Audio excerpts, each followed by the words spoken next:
Indian history is generally divided into the ancient, medieval, and modern periods on the basis of changes in social, political, and economic organizations and in ideas and beliefs. Each of these periods has certain distinctive features determined by the various developments recorded in different walks of life during that period. The actual duration of the period, which is historically regarded as medieval, is not the same everywhere.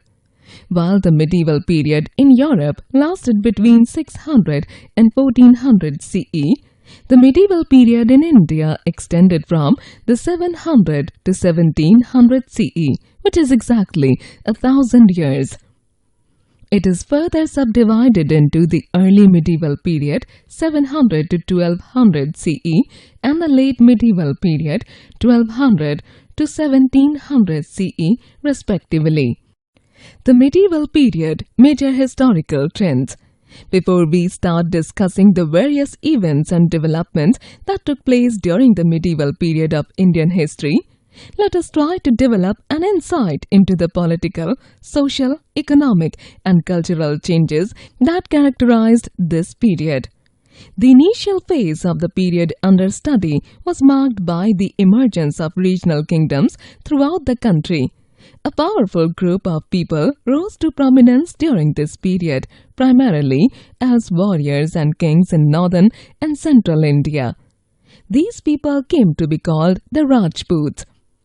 The Rajputs claimed their descent from either the solar family Surya Vansh or the lunar family Chandra Vansh. However, there were 4 clans which claimed that they had not descended from either of these two families but had originated directly from a sacrificial fire conducted by sage Vasishtha on the peak of the present-day Mount Abu. They claimed descent from Agni Kula.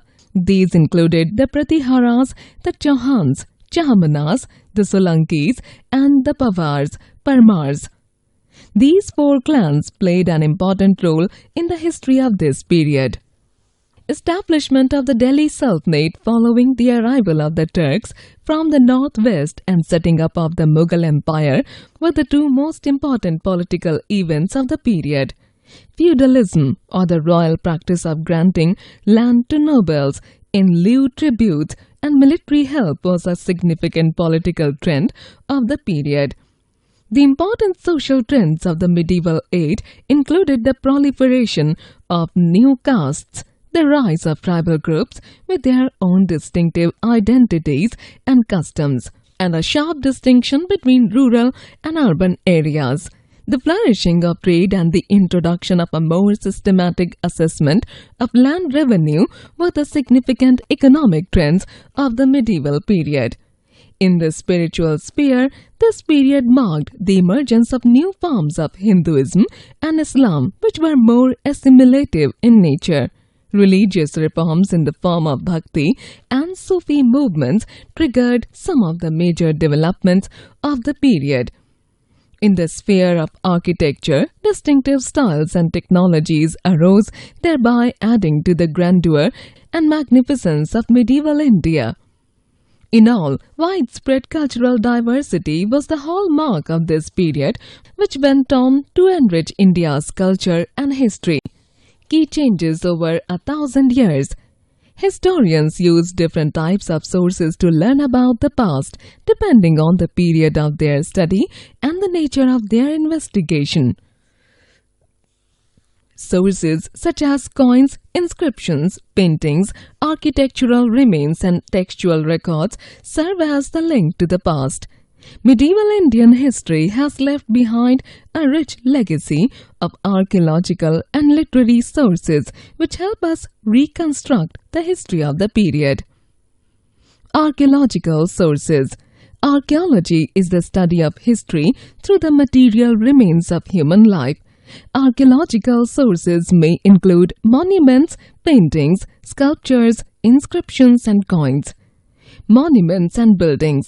Historical monuments and buildings such as palaces, temples, forts, mosques, tombs, clock towers, etc. help to reconstruct the past in many ways.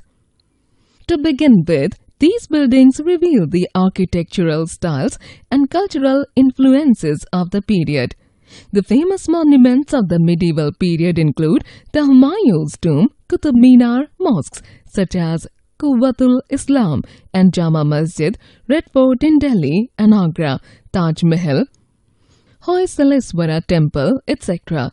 They provide invaluable information regarding the architectural skills of workers, the materials used to construct these monuments, and the mode of transportation in use, besides the cultural and religious beliefs prevalent during the period under study.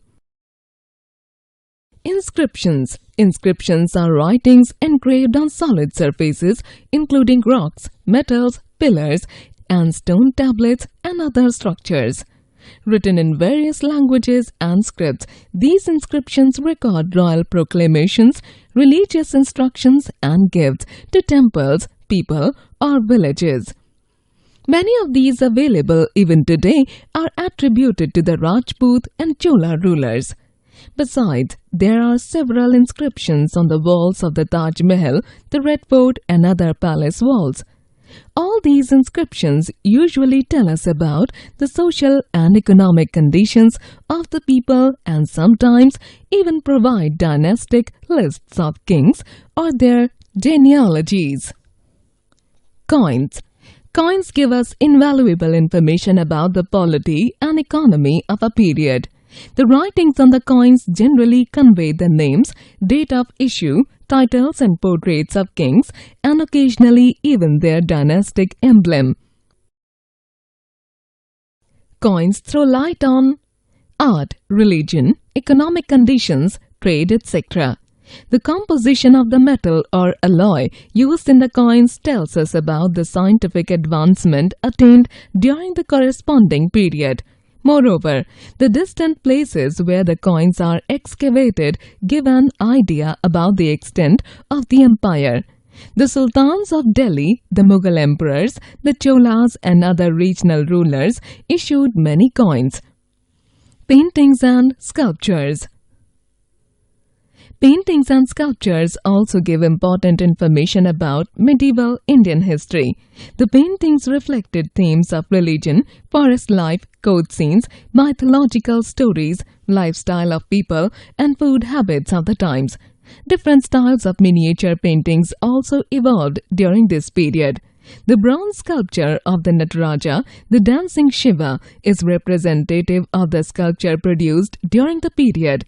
The sculptures were made of bronze, wood, or stone and depicted figures of gods and goddesses, queens and kings.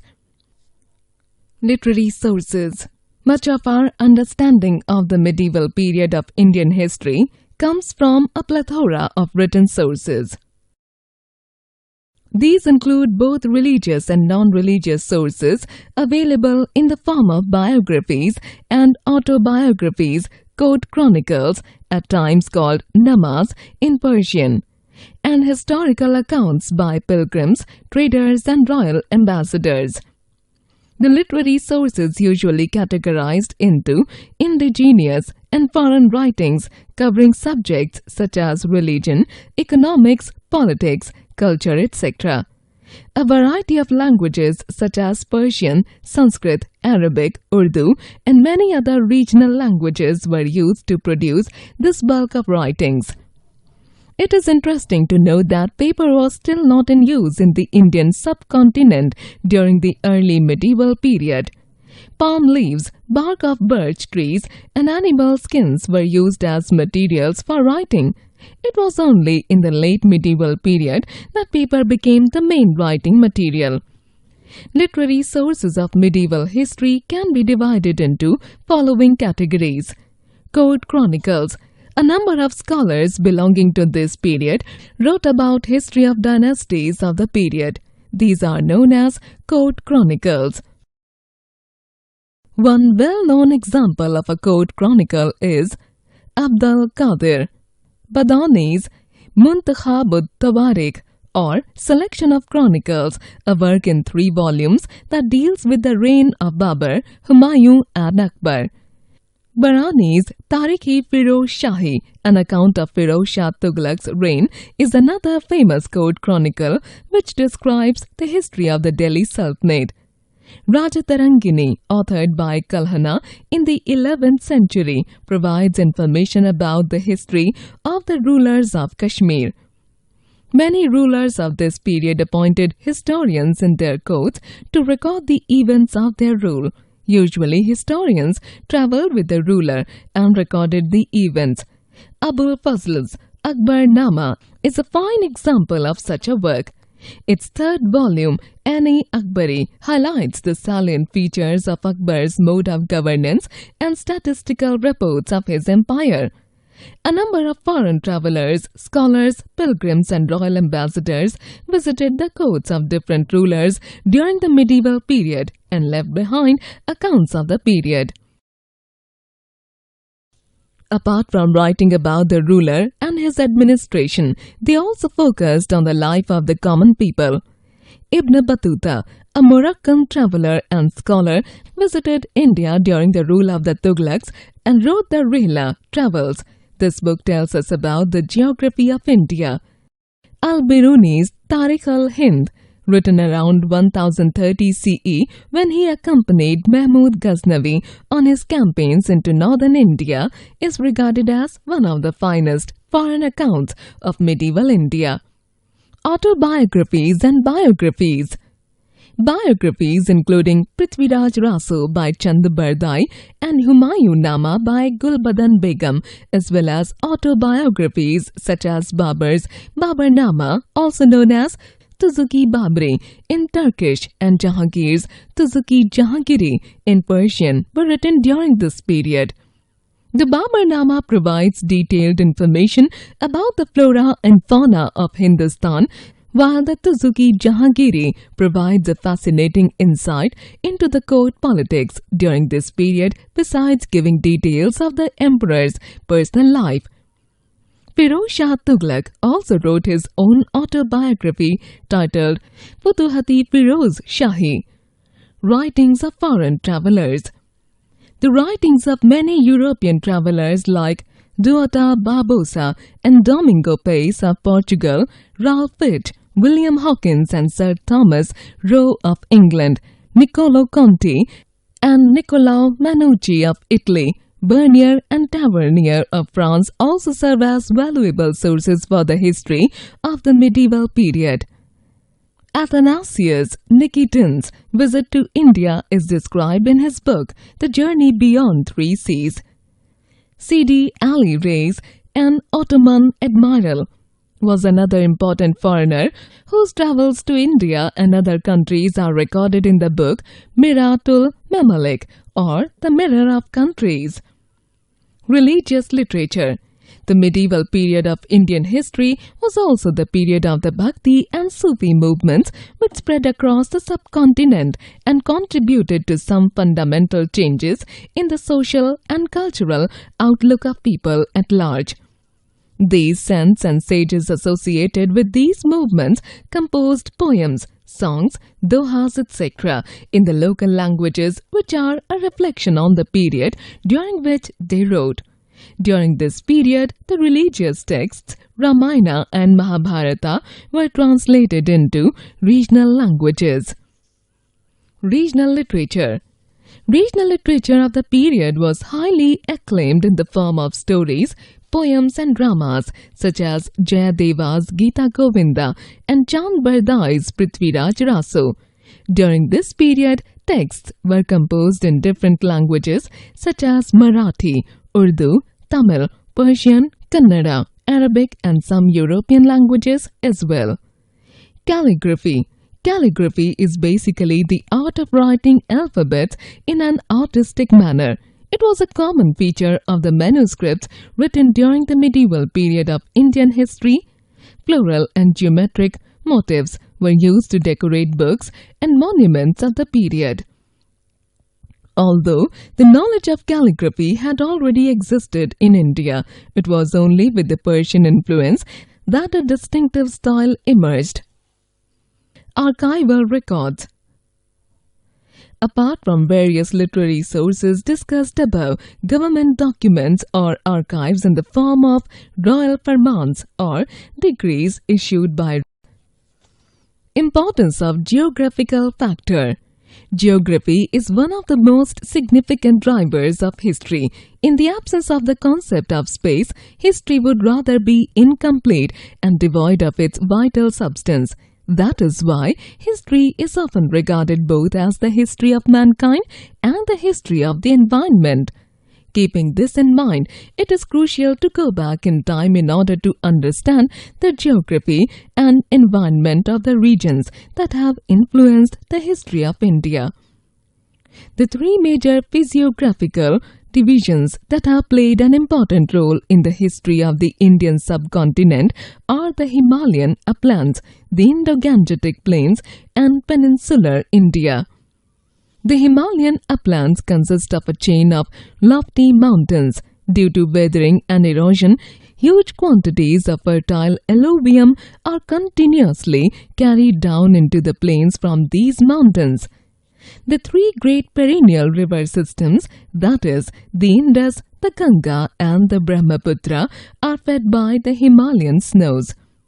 The alluvial plains of northern India appear on the map like a huge arc extending for about 3,200 kilometers from the mouth of the Indus to the mouth of the Ganga. The Harappan or Indus Valley Civilization, one of the earliest civilizations in the world and the first in the subcontinent, flourished in the plains along the river Indus and its tributaries more than 4 millennia ago. Similarly, the Ganga plains have sustained and nurtured city life, state, society, and imperial rule from the first millennium BCE. We have already read in the previous class about their key role in the making of our ancient history. The northern plains and peninsular India are separated by a large intermediate zone called Central India, extending from Gujarat to western Odisha over a stretch of 1600 kilometers. The Aravalli Hills in Rajasthan separate the Indus Plain from the peninsula.